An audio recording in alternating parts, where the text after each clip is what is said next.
A very good morning, my dear students of class 6. So, today we are going to do chapter 7, Mr. Imagination of English Literature. So, before I start to explain this chapter, I would like to first discuss something about this word imagination. ठीक है, ये word imagination के बारे हम लोग कुछ क्या करेंगे, डिस्कस करेंगे. आप लोग सभी बहुत कुछ इमेजिन करते हैं, है ना. बहुत सारे लोग बहुत कुछ इमेजिन करते हैं. कोई अच्छा इमेजिन करता है, कोई बुरा इमेजिन करता है. बट इमेजिनेशन जो ये वर्ड है, if you will consider than it is very powerful. ये जो है ये बहुत ही पावरफुल वर्ड है. If you have a good imagination, if you have a positive imagination, it can lead you to success.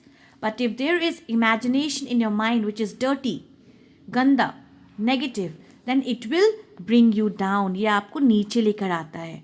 सो यहाँ पे एक बहुत ही beautiful person, a very impressive writer के बारे में बताया गया है. उसके ऑटोबायोग्राफी से कुछ पार्ट्स लेके आपके स्टोरी के फॉर्म में एक्सप्लेन किया गया है.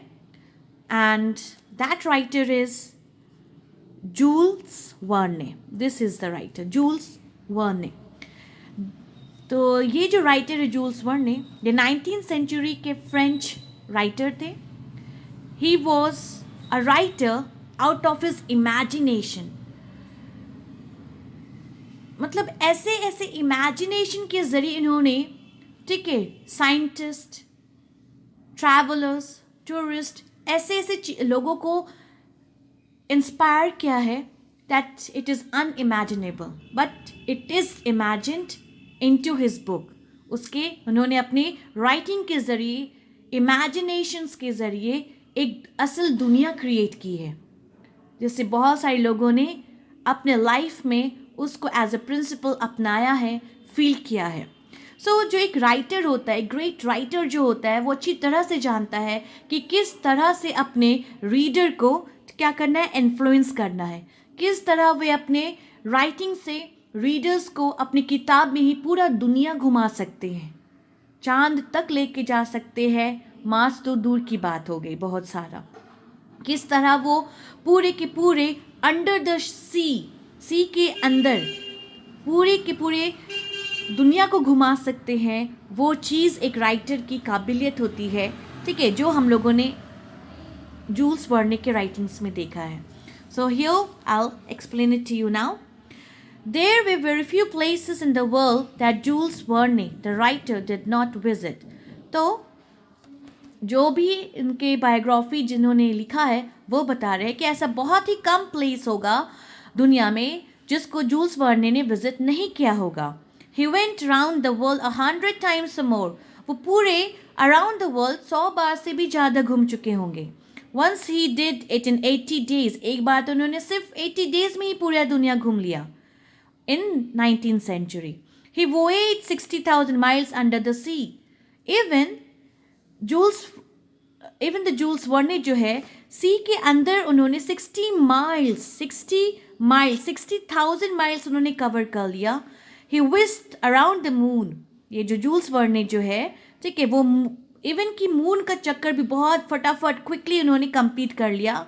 उन्होंने सेंटर ऑफ द अर्थ को भी राउंड कर लिया, एज वेल एज ऑस्ट्रेलिया के जो नेटिव्स होते हैं, एकदम नेटिव्स ऑस्ट्रेलियंस, उनसे भी उन्होंने बहुत सारी बातें की. जूल्स वर्ने एक ऐसे मैन थे, was a stay at home. He was more apt to be tired from writer's cramp than from travelling. तो कह रहे हैं कि Jules Verne, he was a man, was a stay at home who would like to stay at home. He was more likely to be tired from writer's writing. वो बैठे बैठे, ठीक है, लिखते लिखते भले ही टायर्ड हो जाए than from travelling. He did make a few visits. उन्होंने बहुत ही कम विजिट किया यूरोप में, as well as in North Africa. And he made 1 6-week tour of New York state. और उन्होंने अपने लाइफ में सिर्फ 6 week का ही टूर किया था, एक बारी न्यूयॉर्क के में. But that was all. बस इतना ही था. बस रियलिटी में बस इतना ही था. कोई भी चीज़ रियलिटी में नहीं था कि उन्होंने 80 डेज में पूरी दुनिया को घुमा. ये रियलिटी नहीं था कि उन्होंने चांद में सफ़र किया. ये रियलिटी नहीं था कि उन्होंने under the sea 60,000 miles cover किया. ये सब जो था वो एक इमेजिनेशन था, वो एक इमेजिनेशन था जो उनके बुक्स में, जो उनके राइटिंग्स में, जो उनके नॉवेल्स में, उनके पोएम्स में, उनके स्टोरीज में हम लोग देखे और उन्होंने खुद सफ़र किया.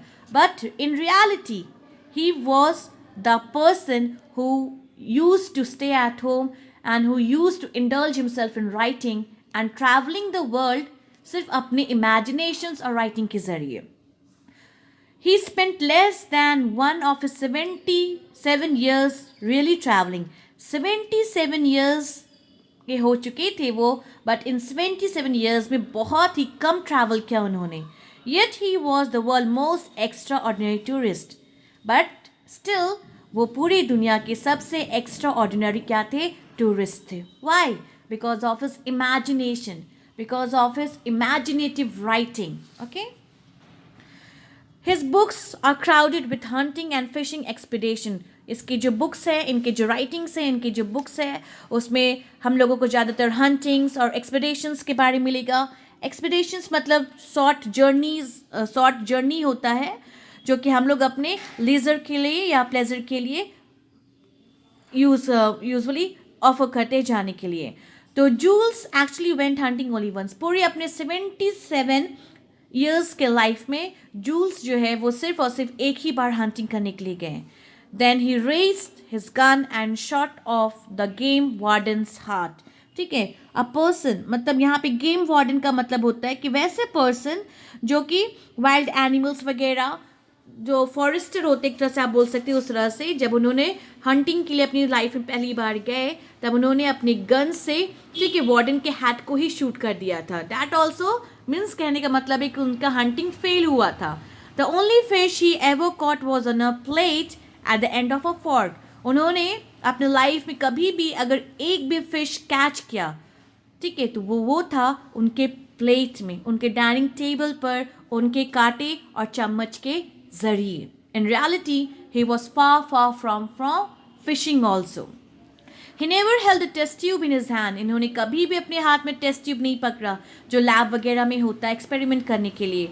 But he was an inspiration to the scientists in the laboratory. पर फिर भी वो जितने भी साइंटिस्ट होते हैं जो लैबोरेटरी में, जो लैब में काम करते हैं, उनके लिए वो क्या थे? एक इंस्पिरेशंस थे.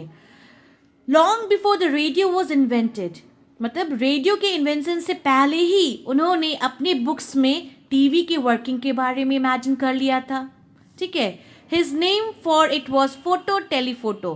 तो टीवी का नाम उनके किताब में रेडियो के इन्वेंशन से भी पहले उन्होंने टीवी को इमेजिन कर लिया था और उन्होंने अपने राइटिंग में उसको नाम क्या दिया था?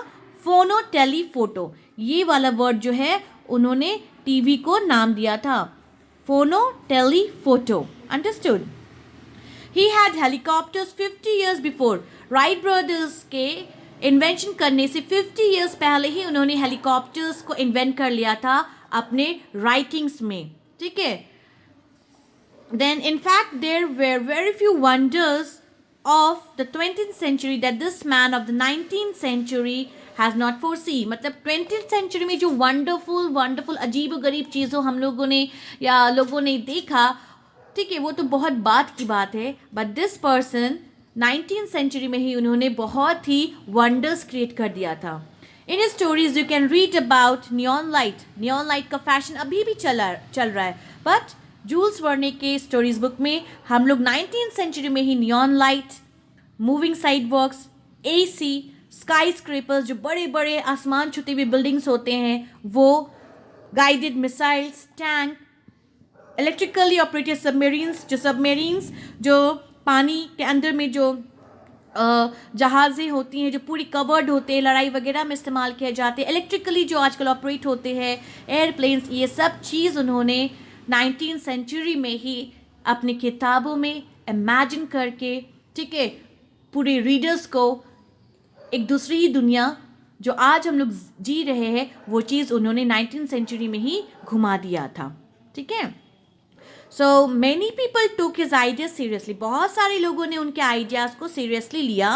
One reason was that he wrote about this Marvels in such exact details. बहुत सारे लोगों ने उनके इस आइडियाज़ को बहुत सीरियसली लिया, क्योंकि जब वो लिखते थे तो वो एग्जैक्टली इतने वंडरफुल तरीके से लिखते थे कि इंसानों को लगता था कि ये सच में ऐसा कुछ डिवाइस है जिसके बारे में इतना सटीक और इतना पावरफुल डिटेल्स प्रोवाइड कर रहे हैं। एग्जाम्पल, मैथमेटिक्स के जो एक्सपर्ट्स थे वो वीक्स, सप्ताह वो लोग क्या करते थे, अपना टाइम स्पेंड करते थे चेक करने के लिए कि जो फिगर्स उन्होंने दिया है क्या वो एग्जैक्टली सही है।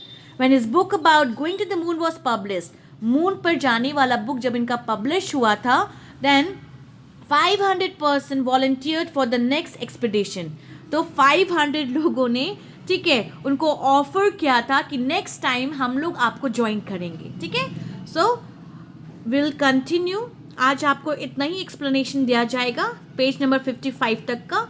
Next will continue in the next video. Okay.